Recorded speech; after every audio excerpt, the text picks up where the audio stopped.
Hello. Welcome to Mind Body Stuff. I'm Kaylee. This is Bernice. This is Kaylee. Sorry. This is Bernice. Bernice. Why is that? Because I said I'm Kaylee. You are Kaylee. And then you said this is Bernice. I don't know. We always just do it the same. See, this is why they're encouraging us to do a recording. We sound like amateurs. No, this is the best part. It's live, folks. Live from the ULA studio. Live from the back office of the ULA studio. Oh, we should turn the heater off, actually. Uh-oh. Should we? Okay. No, now it's going to make a noise when you do it. No, it won't. It just makes a beeping noise. Everyone just listen. Just listen for this beep. This is...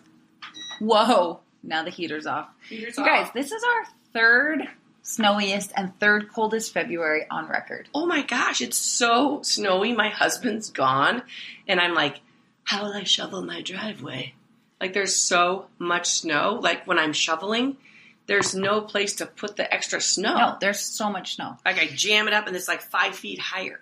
Well, it snowed even overnight. Oh, it snowed I didn't overnight? even know it was supposed to snow in the middle of the night. And then I woke up and I'm like, I thought you shoveled the back patio yesterday. And then I'm like, oh, it just snowed more. It snowed more. Like inches. Oh, yeah. Which seems kind of insignificant now because we've had like I'm like, like feet. We just had a light dusting of 4 inches. Oh, and I'm on my way to school. So we had school off the day before. Yeah. But today, of course, they're like, no, you're fine. You can go to school. And I'm driving down with my kid to school. And of course, there's an accident right off of our main road. Yes. So then we all turn to go to the secondary road. Yeah. And the school bus gets stuck. Oh, no. Oh, no. And this is why, folks, when there's 5 feet of snow, it is okay to cancel school. Because they're making all of us parents and the school buses drive around. Risk your lives. Yes, we're risking our lives out there driving around in the snowstorm. Like, I've got to get to school. I don't want to tardy. Anyway. I hope they're not issuing tardies. Well, they do sometimes. His school's kind of strict, so I sent an email on my way. Oh, good. Yeah, I was like, I am stuck behind a bus. Oh, you sent your email on the way. Got it. I thought you were going to send an email saying that they shouldn't give tardies, which almost leads us into our podcast topic. Yes. In what way? Anger. Oh, come on. See, she didn't bite. I looked at her like, this is what we're talking about. It was good. This is what we're talking about. But I was more on a specific issue. Yeah, but I think it's unfortunate that they would issue tardies for a child who's late for school, knowing that there's a ton of snow outside. A ton of snow. And maybe they didn't. I mean, I apologize if anyone from his school is listening. That it doesn't even matter because that would have just been our segue into the topic. Right, exactly. But But I was thinking for the segue, because we were thinking about what to do for this topic. Yes. And for this Got it. podcast. I know where you're going. And so I was thinking, and I walked outside the studio the other day, through the studio, and Kaylee had this amazing, wonderful idea for the month of February, which at first I thought was like, that's kind of a dumb idea. Well, it was actually January, I think. No, it was February. All the month of February. I thought this was our second month of having it out there. We had it during our teacher training, which was in January. It's 2 months now. Oh, no. It's been there forever. Well, I almost pulled it at the end of January, but then I was like, I don't think we're done yet. It was good. I don't think we're done here because those buckets keep getting fuller and fuller. fuller. And we didn't tell you what they were. It's a fuck it bucket. Hello. Fuck it bucket. We're going to have to put that E label on now. Julie, can you figure that out? And the other one was the gratitude jar. Fuck it bucket gratitude jar. Gratitude jar. And she had little slips of paper and you had a pen, and people at first I'm like, no one's going to write anything because the jars are glass. You can see in them. And I'm like, no one's going to write stuff there. You know what? Those jars are full. Jam-packed full. Fuck it bucket and gratitude jar. Yes. Full. Yeah. And I just thought when I walked by that, I'm like, oh my gosh, this is an amazing thing. We have to talk about this. Well, it is cool. And the premise behind, I can't remember what I was going through personally. I'm sure you guys heard about it somewhere, but I needed a place. And I was thinking about how cool it is with ULA that we have the ability to kind of dance through our stuff, or we also have the ability to kind of generate these good feelings. And sometimes when I'm dancing, I just get flooded with gratitude, or I get flooded with feel good, whatever it is. And sometimes I also get kind of this feeling of like, whoa, I didn't know I needed to get that out of me. And that's kind of the thought of these buckets too. And on the wall right behind it, it says ritualize your release. So kind of just, again, adding more meaning to the movement. What is your intention walking into this space? Tying it into our last week's podcast of maybe not an expectation for how you want this class to go, but is there just an intention? Is there something you need to let go of? Is there something you need to say fuck it to? Or does this class bring out feelings of gratitude, or do you want to cultivate these feelings of gratitude through the dance? Mm-hmm. I love that. And then after the dance, because sometimes some of us just come in and I'm like, I don't know. For sure. I'm just happy to be here. I'm happy I made it here today in one piece. And then Snowmageddon. And then you see people after class run over there too, because of course, just like you said, you have those moments in class where you're like, I had no idea that I needed to release that. For sure. That was even a burden to me. Yeah. Which I find fascinating that it's, because I'm so cerebral sometimes that it's like, oh, of course you have to sort of get the body moving too, the body and the brain, the mind and the body. And then sometimes you have these releases just through this movement that makes you realize, I did not realize I was carrying that burden, or I did not realize I needed to be really thankful for whatever it is. Yeah. Yeah. So when we were brainstorming this podcast and how we wanted it to roll out, we're like, well, maybe we should read them. Just maybe that would help us figure out what to say on this podcast. Cause B's like, well, let's talk about the jars. And I was like, okay, yeah, but what about the jars? And I was like, maybe we should read them. So we brought the vases. They're clear vases. Actually, they're flowers. They're flower vases. Mommy would approve. Mommy, thank you, Mommy, for the vases. They're lovely. Brought the vases back, and we just kind of had them sitting on our desk, and we just were kind of looking at it. Yeah. And I think both of us were afraid to actually pull any, I don't know. It felt like the wrong thing to do, actually. So we're trying to figure out what to do with all these pieces of paper, but we decided reading them was not the answer. So we're still trying to figure out what to do with them. Yeah. I think we have some good ideas. There'll be surprises. Yeah. We're trying to figure it out in a way that both honors what the people wrote and also kind of keeps the the sacredness of them as well. And I don't know if reading them I don't know if it's our job to read them. No, I don't. Yeah, we had them on the desk. We were kind of working, and they were just the vases. Vases. Okay. Fancy pants. Were there. The vases were there, full of paper and written things upon them. And I went to pick one up, and then I looked at Kaylee, and I'm like, I don't think I can do it. Yeah. Because she had already said, I don't think I can do it. You do it. And I was like, I can do it. And then I tried to, and I was like, no, this is all, like you said, I love the word sacred. This is sacred information. It's not sacred. It's not for our consumption. Not for our consumption. It's just for the person who wrote it to know that they wrote it. Yes. And to recognize that it's in the fuck it bucket or the gratitude jar. Right. Right. Yeah. So, we'll figure out what we're going to do with that at some point, but it will honor the sacredness of what these pieces of paper all say. Yeah. And what surprised me is the magnitude of them. Like, there's so many fuck it things. And there's so many gratitude things. Right. And Kaylee the other day shared this great article. What was it called? I'm going to open my paper. The Subtle Art of Not Giving a Fuck. By Mark Manson. I've shared it in the community page before because this article, I come back to it maybe every year or so. I love this article. It's a great article. But he's basically saying be really careful what you give a fuck about. Yes. Because if you give too many fucks about too many things, you're going to be a grumpy, angry person. Yes. So you got to be really careful about how many you're fucks weighing you give. a lot of weight on fuck. Yes. The fuck it things. Yes. And you're doing too much weight on that and not enough weight. Again, we're out of balance. Yes. If we're just always fuck that. Fuck you, Yeah. Well, and I think that it does keep us in a state of not being able to feel the gratitude as easily when we're stuck in the fuck it. Oh, yeah. He has a great quote. I wrote it down. He's like, reserve your fucks for only the most fuck-worthy of situations. Which is so true. It is true because, I'm sure you guys are the same, but I'll be like, I can't find my purse. Fuck it. fuck the person. I feel my whole body escalate. We've talked about this many times. And I'm like, really, in the big picture, it doesn't matter. Like, my purse is somewhere. I know I saw it earlier in the day. It's not like I left it on the driveway somewhere. But it's interesting how we waste all our fuckets on a lot of menial, trivial stuff. Yes.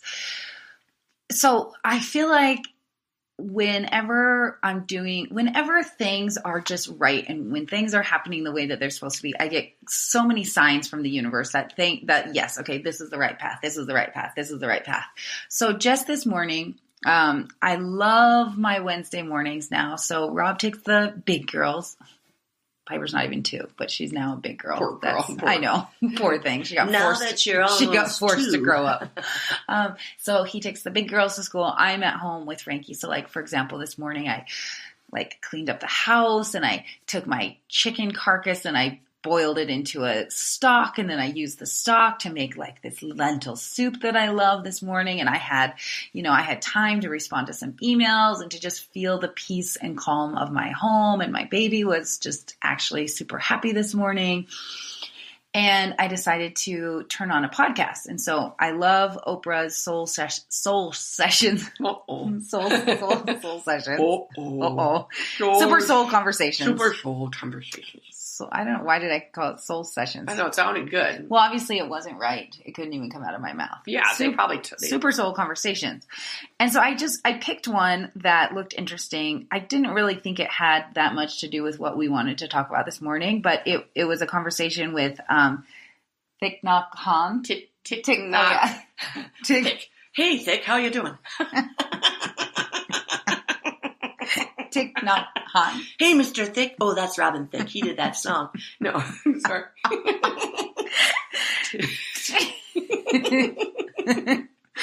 Thich Nhat Hahn. You guys know what I'm talking about, right? Do. Yes. Okay. Yes. So, anyways, I'm listening to him. He's a Buddhist monk, like obviously well recognized around the world for being one of the greatest spiritual leaders of our time. Shut up. Turn away. Turn your head from me, woman. And so I'm listening to this podcast. I'm listening to it as I'm like packing up the kid. I had to go to the bank. So I had to go to the bank and make a big deposit. Not a big deposit. I say big deposit because there were a lot of ones in it. So it was this like thick stack.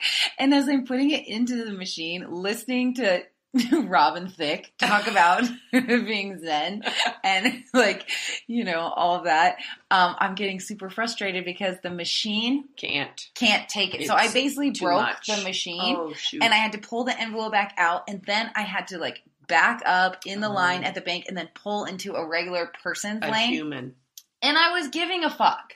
And I got kind of grumpy about it for a moment, but I had him, talking to me, and then I was thinking about our podcast and thinking about all this stuff, and I'm like, this is exactly it. This is what I'm not supposed to be giving a fuck about. I'm just not. It's just really not worth it.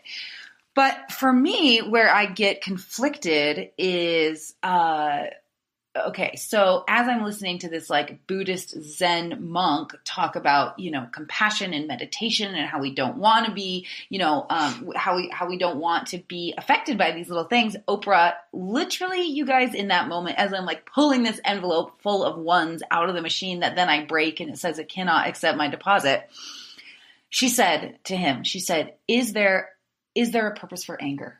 And I thought, oh my God, what a great you guys, question. It was like, you cannot plan this. Like, what this was going to be our podcast. I was literally getting angry as I'm in the line trying to, get my deposit. I just needed to make the deposit and go, and I couldn't. And in that moment, boom, Oprah says, is there a purpose for anger? And you know what his answer was, which I think is really interesting, and I want to talk about this. He said, anger is the energy that people use in order to act. Yes. So for me, I thought, well, yes, I do believe that is sometimes the purpose of my anger. Yes. And of course he was like, no, anger keeps us blah, blah, blah, blah. But I am not a Buddhist monk, and I am not even 1/100th as enlightened as this man is. And so me as my just imperfect human being, I experience anger, and I just really resonated with what he described the purpose of anger to be. Mm-hmm. Because sometimes when I'm doing my spiritual work, sometimes I think, well, okay, so let's say I am calm. I'm just going to say it. Let's say I am calm as fuck all the time, and I don't let the little things bother me, and I'm in this zened out, blissed out state. Kind of like me. Kind of like you. Yeah. You are my role model. Yeah. Then, okay, so is that the purpose of my life? Like, what I mean, is that it? Is that like the end goal? Right. Like, is that what the purpose of my life is? Right. So then sometimes I'm like, well, how much actually motivation would I have to do anything? Yes. How much motivation would I have to act? Would I not be getting learn. upset about things that then drive my empathetic part to then, stay connected to the world problems or to act in service, And so actually I use anger as a tool to kind of rev me up to act. Yes. It's exactly what he said. It's exactly what he said. But the problem is we use it too much. We use it too much on the little stuff. Yes. That then I was probably too grumpy to the bank attendant who then actually had to help me. Yeah, good because point. the machine was broken. I'm like, the machine's broken. And she's like, well, you're going to need to fill this flip out now. And I'm like, if the machine wasn't broken, I could have just put the envelope in and driven away. I could have driven away. I could have driven away. And I could have been at work a little bit sooner. Far and away. And then we wouldn't be recording this podcast 5 minutes late. No. Blah, blah. Right. And exactly. so then it kind of triggered me with the article that you sent me. Will you explain that article a little bit? Article on, that is a great article. You guys might have heard it. NPR just did a little piece about it on the radio, and it's called Anger Can Be Contagious. Yes. And it was on Morning Edition, if you're interested. I think like February 25th, but you can look it up on NPR. And they were saying... I read the article, I didn't hear it, but some people heard it. They're saying your emotions influence others. Right. And if you start to become happier in your life, let's say, just randomly, a friend who is living close by has a 25% chance of also feeling happier. Could you get your act together so I could be happier, please? I'm sick of you being so thinking about grumpy. It's a terrible winter and Christmas is awful. Yeah, right. And I thought that is so fascinating how. So they did this study at Yale University, Nicholas Christakis, and they studied 5,000 people in a town for 32 years. Whoa, 32 years. And as one person became happy or sad, it rippled through the town. That's so crazy. So they call it emotional contagion. Mm-hmm. And emotional contagion spreads through digital interactions too. Yeah. So you can totally feel that. Not only just speaking face to face, yeah, but also texting, mm-hmm. as we know, mm-hmm. emails, mm-hmm. and social media. Yeah. So it's you have to realize that. And what happens, so listen to this, a partner senses an emotion, and in general, we tend to mirror it. Uh-huh. We don't mean to do that. I'm sure that's something evolutionary. It would be like, we'd all be in the cave, and you'd be like, tiger outside. And we'd be like, tiger outside. And we all get kind of revved up. Yeah. Or it'd be like, snowstorm, turn the fires on. Or it could be just something like, what a beautiful day, and we're just going to collect berries. How lucky. What a beautiful day, we're going to collect berries. We're so lucky. Right. And it comes from communal living. We live in groups. And we're social creatures. Yeah, and just human interaction. So we have to be so aware, not only of ourselves, mm-hmm. is if we're all getting angry about these menial things, mm-hmm. then we're kind of teaching our children to do that as well. And we're also showing, like, if you came in here, and I've done that before, either of us, one of us might come in and be kind of worked up. The other person tends to also start to get worked up. Mm-hmm. Even though you may not have felt worked up at all that day prior to seeing me. Totally. So anyway, it's one of those things that I think we have to be very, very aware of. And I think, yes, I agree. And I think, so for me, where I think like the main points for this are, don't give a fuck about the things that are not that aren't fuckworthy. That aren't fuckworthy. That's a great That's article. A big one. And then also, I think that sometimes I do think though that my anger can serve for something good. So that's where I feel conflicted internally, is that I know that me getting really angry about things has been kind of the spark that I've needed to then go forth and do good things. Yes, and I don't think anyone's saying don't be angry. Well, I think he might. I think our friend Robin Thich Nhat Hahn. I think he said anger is the energy that people use to act. Well, he's saying people who aren't fully enlightened. Oh, well, he doesn't know. Well, he... Oh, whoa, that is so sorry, loud. Everyone. Yeah, just pull your head back when you're going to laugh like that. That's better. He does not know. No, he does know. No. What he's saying is, well, don't get grumpy about him now. I think he has a really good point. People like me are using that anger to act, and I think most of the time he's referencing in ways that aren't good. But what about the good ways? Well, and so that's where I kind of have differing thoughts about this. Yes, I believe I use it to act. I don't think he's wrong about that. But when you guys know that I'm really interested in the chakras and the elements and all of that. And for me, sometimes fire, it feels like fire, like the emotion anger, to me, that relates to the element fire for me. Sometimes it's that drive, it's that motivation. I feel this anger inside because I'm not an enlightened human being who has found, peace and bliss through meditation, years and years of work and meditation. Like, I still am a person who has a lot of feelings and emotions about things.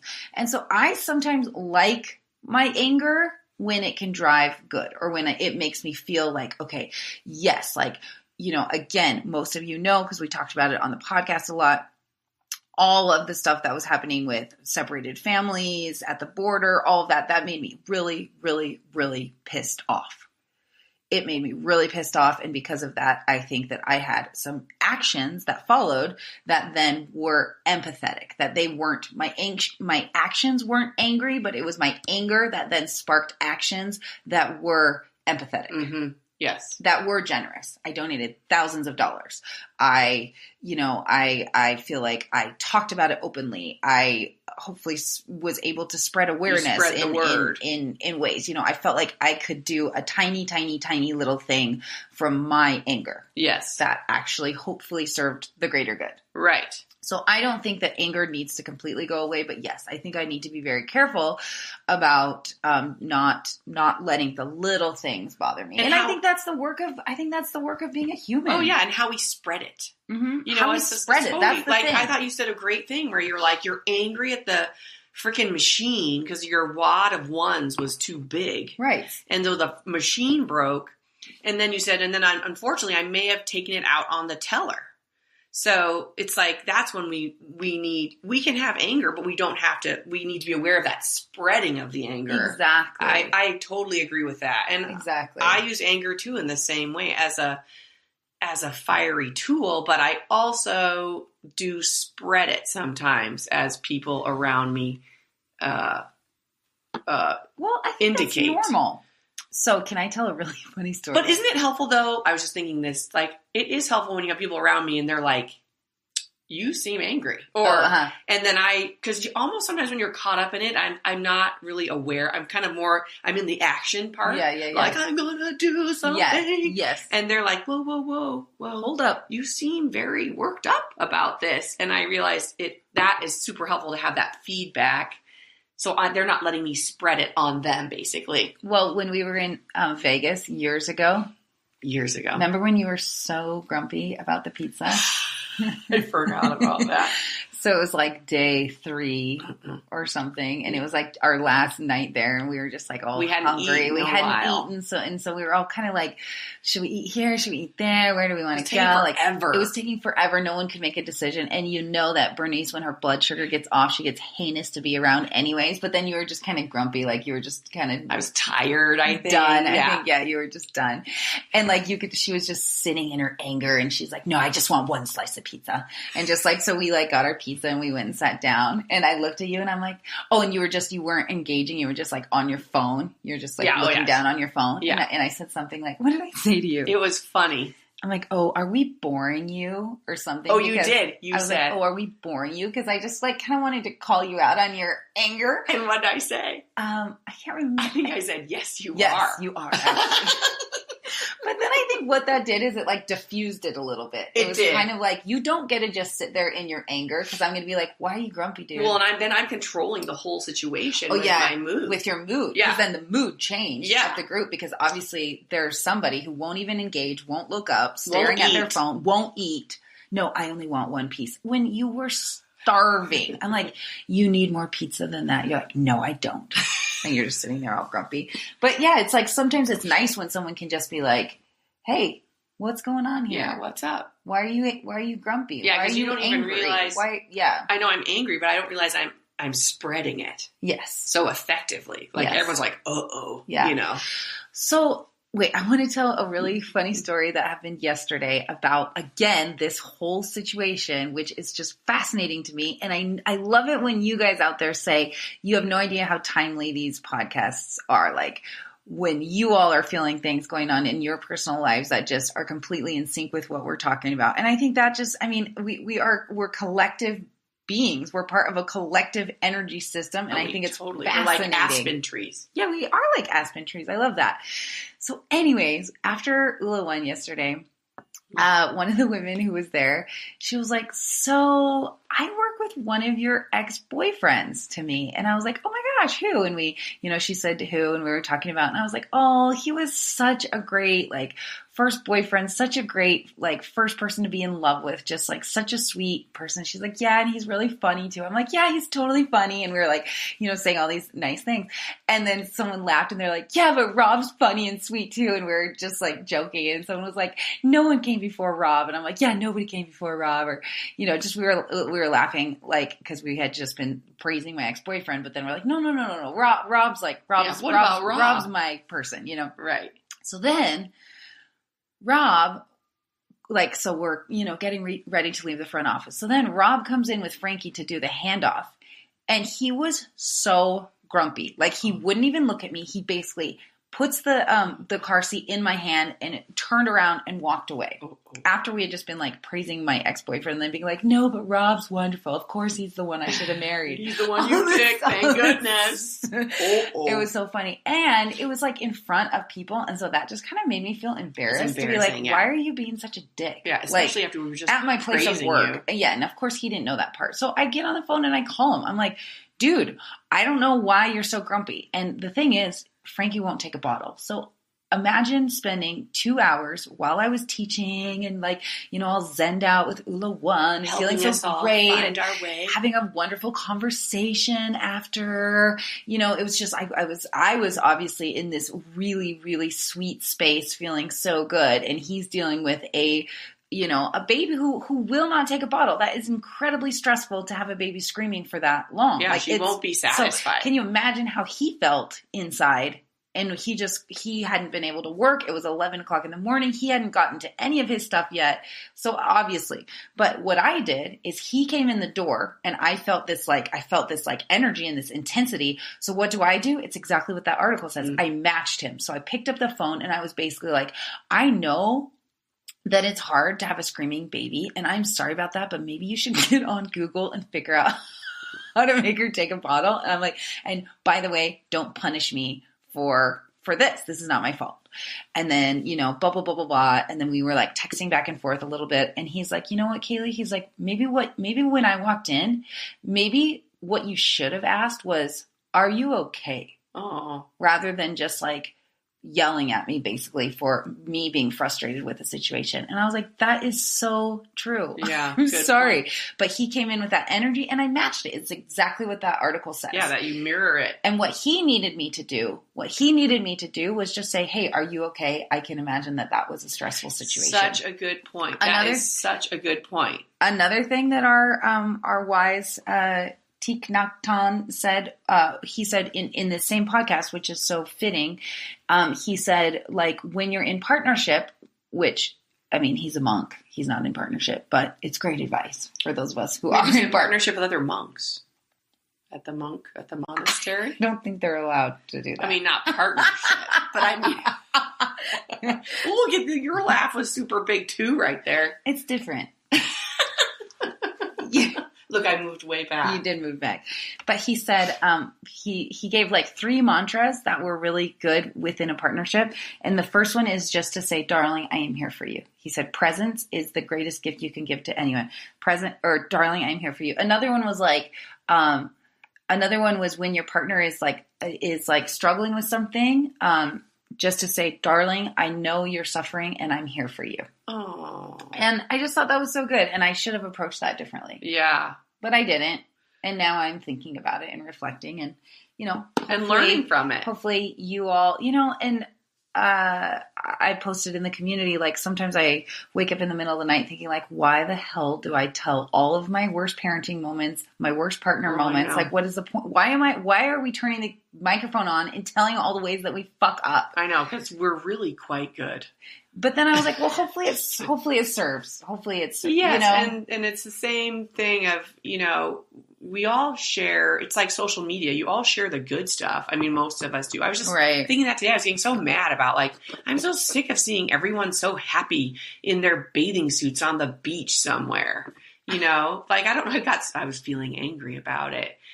And I thought, how is that helpful to all of us? Like, I feel like, why do I want to, I don't want to engage with that person. They don't feel real to me. Oh, sure. And I think when we do this work and we share our stories, so we show the woman, kind of disheveled in the parking lot trying to get to the beach, or whatever, or it's hot and she's sweating and her suit doesn't fit right. And, it's just like, I want us to be real so we can learn from each other. Right. And we need both. Of course, we need the beautiful photos on the beach. But sometimes I'm like, can we just post, because I was looking at Instagram, can we just post like me, with my hair amuck in the windstorm and no gloves on trying to shovel the fucking driveway? I agree. And you know what I think is also funny is I've seen a lot, like I'm off Instagram. I haven't been on Instagram in a little while. But what I was seeing a lot of recently was they'd be like, Instagram reel and then real life. And then so it'd show like a beautiful shot of Instagram and then it'd show them still, but like this Instagram shot. And I'm like, that's bullshit. Because you still planned that. You still picked it. You wanted to make it look funny. I'm like, no, the real life is the stuff you don't even post, man. No. That stuff is, I think that's our revolution. We're going to post that stuff. And that's what we share on this podcast. I think that's us being like, you know what? Yeah, this is stuff that I'm not proud of, but this is what I'm learning from it. This is where I'm trying to figure it out. And hopefully you guys feel less alone when you fuck up too with your families and your partners and your friendships and your work. And hopefully our fuck ups can help you guys, feel like you're not the only one fucking this up. I just kind of feel like we have so much freedom with saying fuck on this podcast because we started with the fuck it bucket. We broke the seal, so now it's just the floodgate. It won't happen every. We won't do this again, but it kind of feels good right now. The fuck it bucket. But I hope that you guys feel like, okay, it's okay that we fuck up, but are we learning from it? And that's I hope what us sharing some of this not so beautiful stuff can do. Yeah, and you're not alone. We're not alone. We're all fucking up at home and on the road. But are we trying? I'm trying. We're trying. That's the thing. I think that's why we have this podcast, is because we're trying. And how beautiful is that? I'm trying really hard to be the person that I want to become. I just have to share, this is going to be a total big segue to the song Shallow. Oh, let's talk about that. Because Kaylee did this most awesome thing yesterday where she has a new Ula One playlist.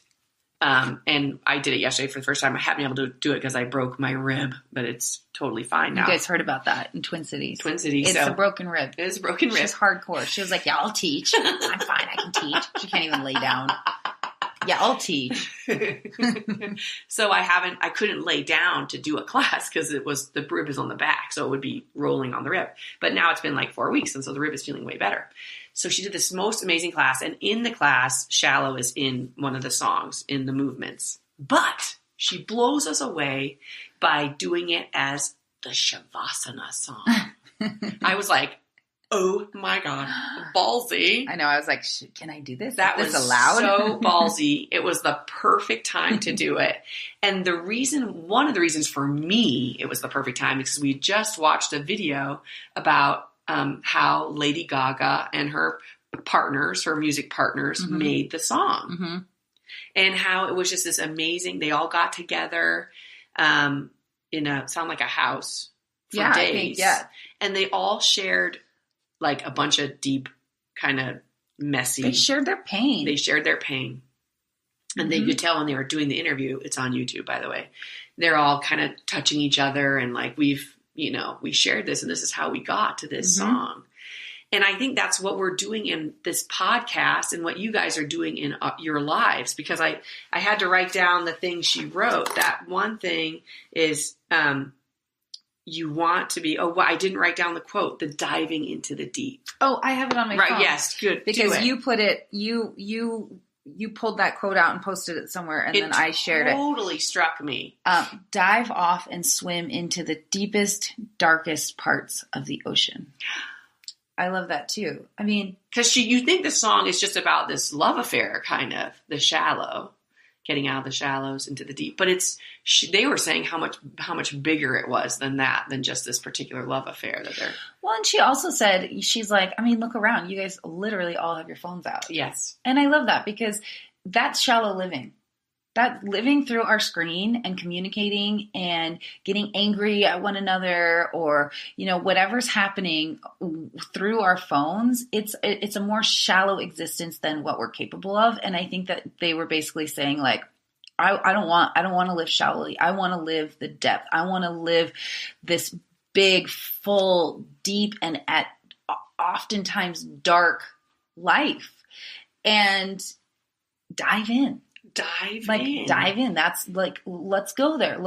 Aren't you tired of trying to fill that void? I love that line. And when we do that part of the song, we go from our hands at our heart and then we just open up and we hold like with our arms up, looking up, like what, isn't there more than just the shallow existence? Like, let's go, let's dive into it. And when you dive in, you're going to make mistakes. You're going to fuck up. You're going to fail. You're not going to do it right. It's dark. It's deep. It's scary, but that's life.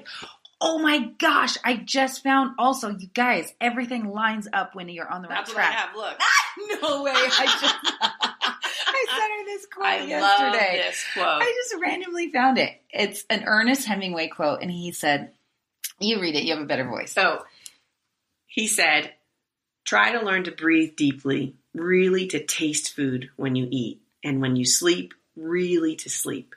Try as much as possible to be wholly alive with all your might. And when you laugh like hell. And when you get angry, get good and angry. Try to be alive. You'll be dead soon enough.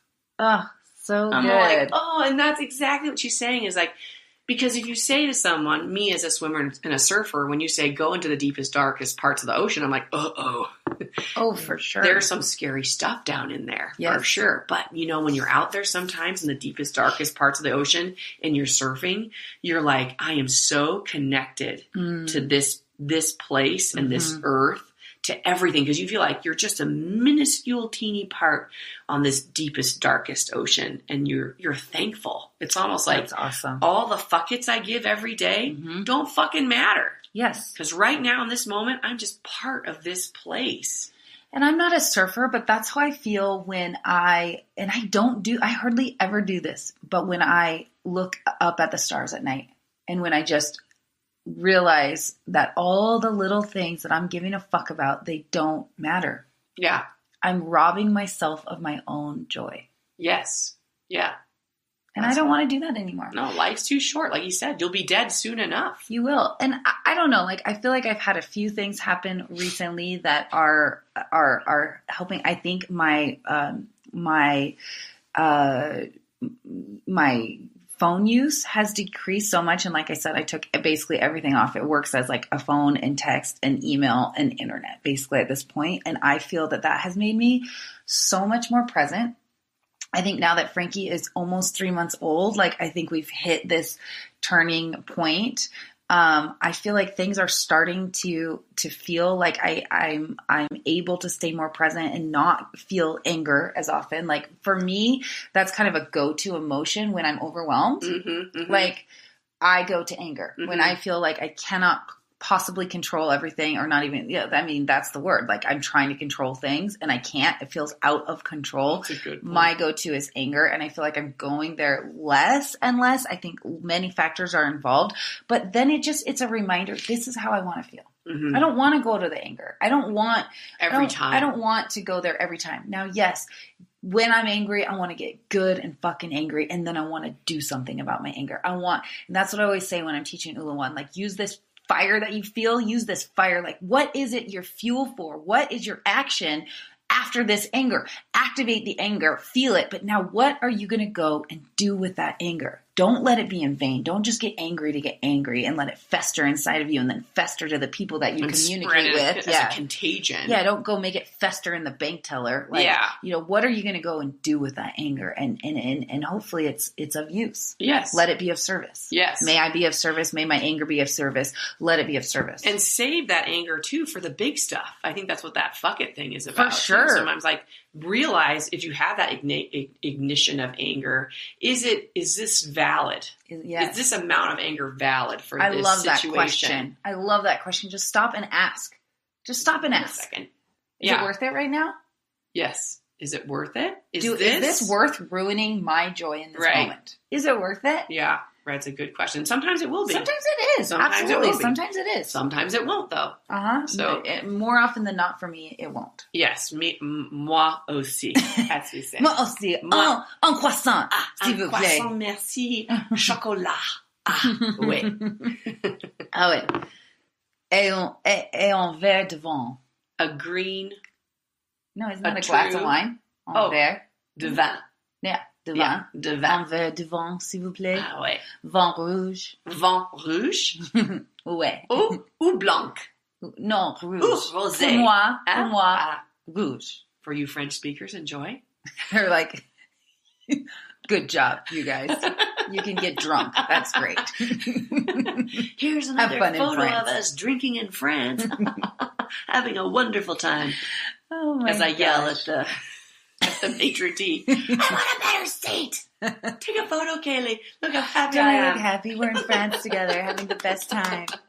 Yes, let's live this life Let's honestly, live it. as honestly as we can, and as deeply as we can. Yes. I love that. Yeah. Good talk. Good talk. Thank you for listening. Have a great fucking day, you guys. Make it fuck worthy, okay? Bye. Bye.